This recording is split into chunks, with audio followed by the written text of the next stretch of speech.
दोस्तों, आज हम आपके लिए महात्मा बुद्ध की ऐसी कहानी लेकर आए हैं जिसे सुनकर आप अपने अंदर उठ रहे गंदे और वासना के विचारों को अवश्य रोक पाएंगे। उससे पहले अगर आप भी भगवान बुद्ध को दिल से मानते हैं और उनके सच्चे भक्त हैं तो कहानी को पूरा सुने और चैनल को सब्सक्राइब करके कमेंट बॉक्स में नमो बुद्धाय अवश्य लिखें। एक बार एक युवक गौतम बुद्ध के पास आया और गौतम बुद्ध से बोला कि हे बुद्ध, मेरे मन में इतने गंदे विचार क्यों आते हैं? मैं नहीं चाहता कि मेरे मन में गंदे विचार आए, पर मेरे मन में हमेशा काम वासना के विचार चलते रहते हैं और मैं इनके बारे में सोच सोच कर बहुत परेशान हूं। मेरी ऊर्जा और समय यह सब सोचने में ही नष्ट हो जाता है और इन सब के विचारों की वजह से मैं कभी भी शांत नहीं रह पाता और मैं हमेशा ही स्त्रियों को देखकर मोहित हो जाता हूं, अपने आप को रोक ही नहीं पाता। बुद्ध मुस्कुराए और उन्होंने उस युवक से पूछा, क्या तुम्हें पता है यह काम वासना होती क्या है? फिर उसने ने उत्तर दिया और कहा, बुद्ध, मैं यह तो नहीं जानता कि काम वासना होती क्या है, पर हां, ये जो भी है बहुत बुरी चीज है। फिर बुद्ध ने उस युवक से कहा कि सबसे पहले तो तुम्हें यह समझना है कि प्राकृतिक रूप से जो भी चीज हमारे अंदर है वह बुरी नहीं है। हमारे जीवन में उसकी कुछ ना कुछ जरूरत है। वासना कोई बुरी बात नहीं है। यह तो हमारे मन की एक भावना है जो हमें किसी ना किसी चीज की कमी का एहसास करवाती है और फिर हम उस चीज को पाने के लिए उस चीज की तरफ आकर्षित हो जाते हैं। जैसे अगर तुम्हारे पास धन की कमी है तो तुम में धन पाने की वासना उत्पन्न हो जाएगी। तो वासना कुछ और नहीं, बस एक प्रकार की कमी है जो कि एक प्रकार की जरूरत का एहसास है, और जब यह जरूरत शारीरिक हो तो हम इसे काम वासना का नाम देते हैं। युवक ने गौतम बुद्ध को कहा कि बुद्ध, मुझे काम वासना का मतलब तो समझ में आ गया, पर आप मुझे यह बताइए कि यहां आती कहां से है और कैसे आती है? गौतम बुद्ध ने कहा कि काम वासना कहीं से आती नहीं है, यह तो हमारे अंदर ही होती है और इसका होना तो जरूरी भी है, तभी तो मानव जाति का विस्तार होगा। युवक ने कहा, जब यह हमारे अंदर ही है और जरूरी भी है तो फिर लोग इसे गलत क्यों बोलते हैं? बुद्ध ने कहा कि यही तो समस्या है। लोगों ने काम वासना को गलत तरीके से सोच लिया है, इसे छुपाने की, दबाने की कोशिश करते हैं। काम वासना गलत नहीं है, बल्कि काम वासना का गलत तरीके से प्रयोग करना गलत बात है। लोग जिससे प्रेम करते हैं बस उसी के लिए जीने लग जाते हैं, उसे पाना ही अपना मार्ग बना लेते हैं और उसी के बारे में हमेशा सोचते रहते हैं, पर यह सब गलत है। बुद्ध ने युवक से कहा, क्या तुम्हें पता है जानवरों में भी काम वासना होती है? युवक ने उत्तर दिया, हां बुद्ध, जानवरों में भी काम वासना होती है, क्योंकि जानवर भी तो आखिर अपने वंश को आगे ले जाएंगे। बुद्ध ने कहा, तो फिर हम जानवरों के काम वासना को गलत क्यों नहीं कहते? युवक ने कहा, मुझे नहीं पता महात्मा, आप ही मुझे बताइए। गौतम बुद्ध ने कहा कि जानवर अपनी काम वासना का प्रयोग आनंद प्राप्ति के लिए नहीं करते, वह तो सिर्फ संतान उत्पत्ति करने के लिए काम वासना का उपयोग करते हैं। जानवरों को प्रकृति ने इतनी समझ नहीं दी कि वह काम वासना को अपने सुख का आधार बना सके। मनुष्य अपनी समझ के बलबूते पर प्रकृति में पाई जाने वाली प्रत्येक वस्तु को अपने सुख के लिए प्रयोग करता है।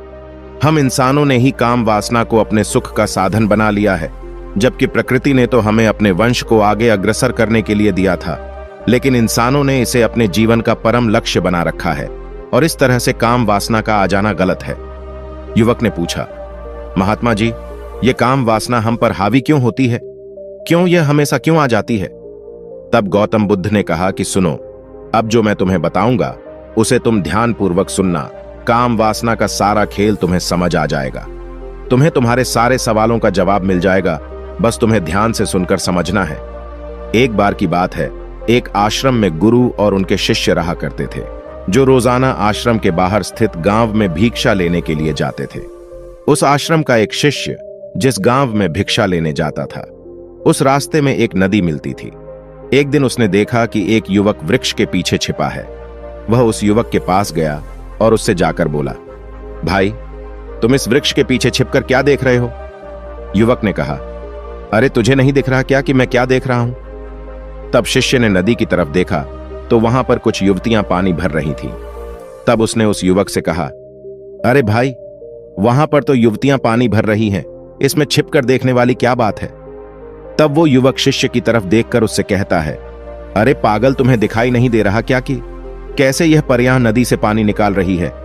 जरा उनकी अदाओं को तो देखो, उनके कोमल शरीर को देखो, उनकी पतली कमर मटके को उठाते समय बाल खाती है और उनके बाल उनकी कमर पर कैसे लहरा रहे हैं, मानो सुंदरता बिखर रही हो।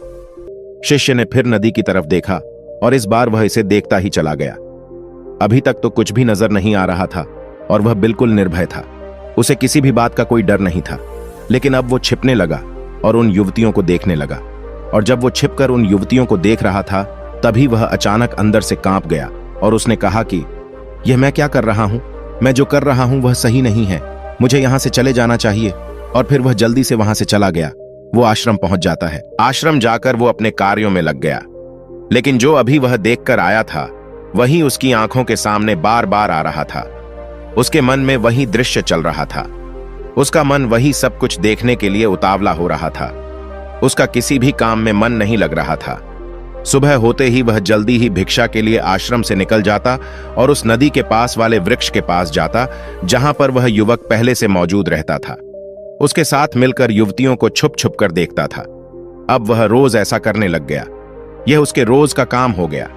अब उस शिष्य का मन किसी भी काम में नहीं लगता था। वो हमेशा ही किसी न किसी प्रकार के विचार में उलझा रहता। वो आश्रम के कार्यों को भी ठीक तरीके से नहीं कर रहा था। ना वो ठीक से सो पाता था, ना वो ठीक से खाना खा पाता था। उसका मन बेचैन सा रहता था।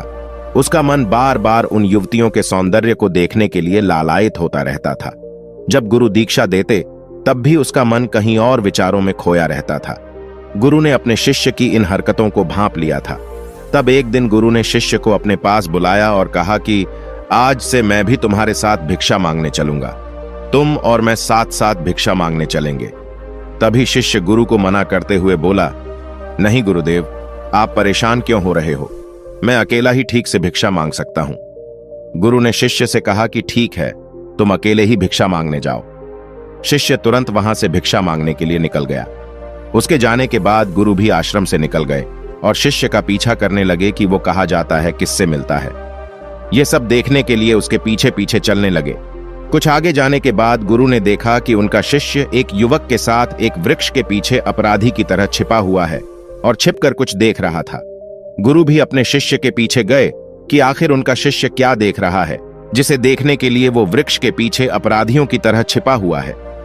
गुरु ने देखा कि उनका शिष्य वृक्ष के पीछे छुपकर युवतियों को देख रहा था, जो कि नदी से पानी भर रही थी। तभी गुरु ने शिष्य को कहा कि तुम क्या देख रहे हो?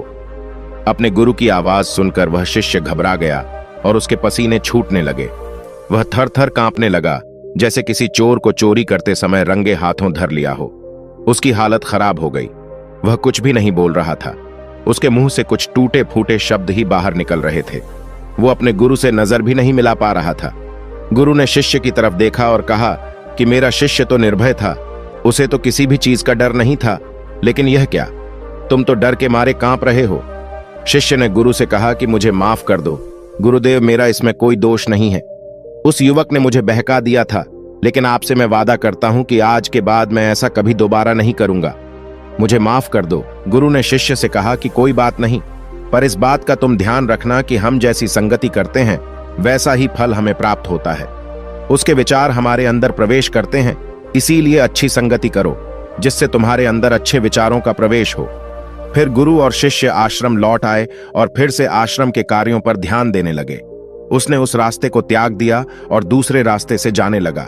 वो अपने काम को ध्यान से करता, लेकिन धीरे धीरे उसके अंदर क्रोध उत्पन्न हो गया और फिर वो दूसरों पर क्रोध करने लगा और बेचैन रहने लग गया।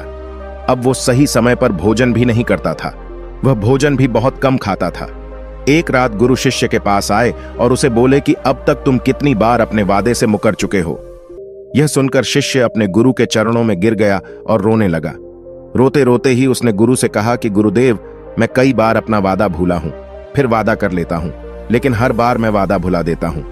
मेरा मन मेरे नियंत्रण में है ही नहीं। मैं बहुत कोशिश करता हूं कि मैं अपने मन से सारे बुरे विचारों को निकाल डालूं, लेकिन मैं चाहकर भी ऐसा नहीं कर पा रहा हूं। फिर गुरु ने शिष्य को कहा कि चलो मेरे साथ। गुरु शिष्य को आश्रम के बगीचे में लेकर गए और शिष्य से कहा कि देखो, यहां पर कुछ नाली बनी हुई है, जिससे नदी का पानी इन पौधों तक आ रहा है और यह पानी एक निरंतर भाव से बह रहा है। क्या तुम इस पानी के बहाव को रोक सकते हो?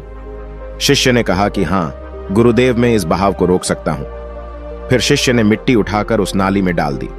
वो पानी कुछ देर के लिए रुक गया और फिर कुछ समय बाद मिट्टी के ऊपर से पानी बह गया। गुरु ने शिष्य से कहा, अरे यह क्या, यह तो पानी रुका ही नहीं, फिर शिष्य ने कुछ मट्टी पत्थर उठाकर उस नाली में डाल दिए और फिर कुछ समय के लिए पानी रुक गया, लेकिन फिर उस पत्थर के ऊपर से पानी निकल आया। फिर गुरु ने कहा कि यह क्या हुआ? पानी तो फिर से बह गया। तुम तो बोल रहे थे कि तुम इसे रोक दोगे। क्या हम किसी काम को रोकना चाहे तो क्या हम उसे रोक नहीं सकते? तब शिष्य ने कहा, कोई बात नहीं गुरुदेव, मैं इस पानी को तो आपको रोक के दिखाऊंगा। वह फिर से एक भारी सा पत्थर लेकर आया और उसे नाली पर डाल दिया और पानी रुक गया।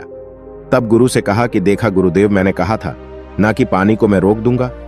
मैंने पानी को रोक दिखाया, आपकी बात मैंने पूरी कर दी। गुरु मुस्कुराए और बोले, अच्छा जरा ध्यान से देखो पा, ये रुक गया क्या?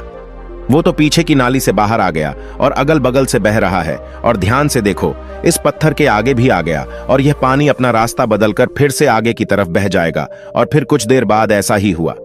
फिर गुरु ने शिष्य को समझाया कि तुम्हारे साथ भी तो ऐसा ही चल रहा है।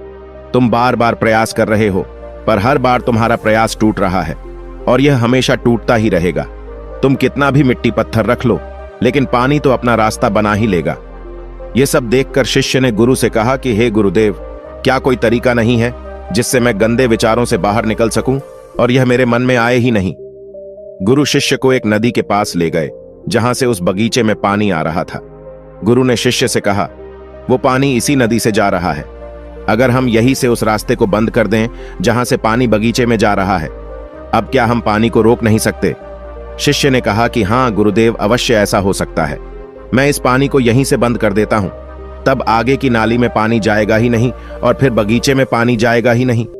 फिर शिष्य ने नदी से जाने वाले रास्ते को बहुत मेहनत करके पत्थर और मिट्टी डाल डालकर बंद कर दिया और गुरु से कहा कि गुरुदेव, मैंने पानी को बंद कर दिया है, अब यह पानी बगीचे में जाएगा ही नहीं। तब गुरु ने कहा कि अगर पानी बगीचे में नहीं जाएगा तो पौधों को पानी कहां से मिलेगा? उन पौधों को तो पानी की आवश्यकता है और उन पौधों में कुछ पौधे तो ऐसे हैं जिनको रोज पानी की आवश्यकता है। वह तो मुरझाकर मर ही जाएंगे, उनका क्या होगा? पानी तो हमें खोलना ही होगा। शिष्य ने गुरु की बात सुनकर वापस नदी से जाने वाले पानी का रास्ता खोल दिया। तब गुरु ने शिष्य से पूछा कि अगर हम इस नदी के पूरे पानी को बगीचे की तरफ कर दे तो क्या होगा? तब शिष्य ने जवाब दिया कि गुरुदेव, वहां पर जितने भी पौधे हैं वो गलकर नष्ट हो जाएंगे, वहां पर कुछ नहीं बचेगा। फिर गुरु मुस्कुराए और बोले, तुम इस बात को समझो कि हमें किसी भी चीज को रोकना नहीं है, बस हमें हमेशा संतुलन बनाए रखना है। कम पानी से भी पौधे नष्ट होते हैं और ज्यादा पानी से भी पौधे नष्ट होते हैं। हमारा जीवन संतुलन से ही चलता है। गुरु ने शिष्य से कहा कि अगर मैं तुम्हें कहूं कि तुम आम के बारे में मत सोचो तो तुम्हारे मन में सबसे पहले किसका चित्र आएगा? शिष्य ने कहा कि गुरुदेव, मेरे मन में तो पहला चित्र आम का ही आएगा। गुरु ने कहा कि जब हम गंदे विचारों को जबरदस्ती रोकने का प्रयास करते हैं तो वह और मजबूती के साथ हमारे अंदर प्रवेश करते हैं, हमारे अंदर उठते हैं। इसीलिए हमें उन्हें कभी भी दबाने की कोशिश नहीं करनी चाहिए। फिर गुरु ने शिष्य को समझाते हुए कहा कि हमारे गंदे विचार बुरे लोगों की संगति करने की वजह से भी आते हैं। कई बार क्या होता है कि कामुकता हमारे अंदर होती नहीं है, लेकिन कुछ अश्लील लोगों के साथ रहने की वजह से ये हमारे अंदर हावी हो जाती है। फिर शिष्य ने कहा कि गुरुदेव, आप सही कह रहे हैं, मैं अपने मार्ग से भटक गया था। फिर वह शिष्य उस रात बहुत ही चैन की नींद सोया। सुबह अपने कार्यों को पूरे मन से किया और फिर सुबह वो भिक्षा लेने के लिए उसी रास्ते से गया जहां वह युवक आज भी वृक्ष के पीछे छुपकर उन युवतियों को देख रहा था। वह शिष्य नदी पर गया जहां वह युवतियां पानी भर रही थीं। उसने उनसे पानी मांगा। उनमें से एक ने उसे पानी पिलाया और उस सन्यासी शिष्य के चरण छुए। शिष्य ने उसे आशीर्वाद दिया कि तुम्हारा कल्याण हो। उसका मन सकारात्मक ऊर्जा से भर गया। उसके चेहरे पर मुस्कान आ गई थी, जैसे कि उसे कुछ खोया हुआ वापस मिल गया हो। वह वापस अपने रास्ते से जाने लगा। तभी पीछे से वह युवक आ गया जो वृक्ष के पीछे छुपा हुआ था। वह शिष्य के पास आया और बोला कि क्या बात है, आज तो तुमने नजदीक से दर्शन कर लिए, तुम तो मुझसे भी आगे निकले। तब शिष्य ने कहा कि हम हमेशा दूसरे के दर्शन करने में ही व्यस्त रहते हैं, अपने दर्शन कर ही नहीं पाते। तुम कब तक इस वृक्ष के पीछे छुपते रहोगे? किसी को पसंद कर लो, उससे बोल दो। अगर वो भी तुम्हें पसंद करती है तो शादी कर लो, और उससे पहले तुम कुछ बन जाओ, अपने आप को पहचान लो। ऐसे अपना समय बर्बाद मत करो। फिर वह युवक रोज उससे मिलने लगा और उस युवक ने नदी पर जाना त्याग दिया। और फिर वो युवक अपने जीवन में कुछ बनने के लिए संघर्ष करने लगा। तो तुमने देखा संगति का असर क्या होता है। अपनी संगति बदलो, अपने विचार बदलो। बुद्ध ने युवक से पूछा कि क्या तुम्हें तुम्हारे सारे सवालों का जवाब मिल गया?